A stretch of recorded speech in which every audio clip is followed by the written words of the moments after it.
ভারতীয় দূতাবাসের স্মারকলিপি দিয়ে এই মুহূর্তে গণমাধ্যমে কথা বলছেন বিএনপির ৩ সহযোগী সংগঠনের নেতারা। আমরা এখন সরাসরি যুক্ত হচ্ছি সেখানে। তারা আমাদেরকে বন্যা পানিতে ভাসিয়ে দিচ্ছে।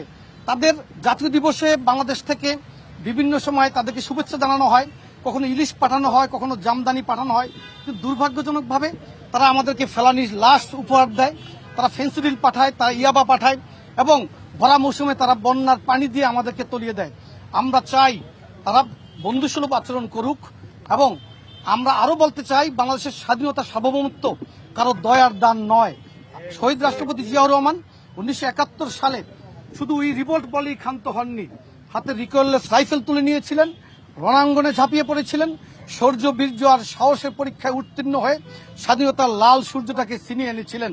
পাশাপাশি আমাদের প্রিয় নেতা দেশনায়ক জনাব তারেক রহমান হাজার মাইল দূরে থেকেও বাংলাদেশের প্রতি ইঞ্চি ভূমির স্বাধীনতা সার্বভৌমত্ব রক্ষা করার জন্য নিরন্তর সংগ্রাম চালিয়ে যাচ্ছেন।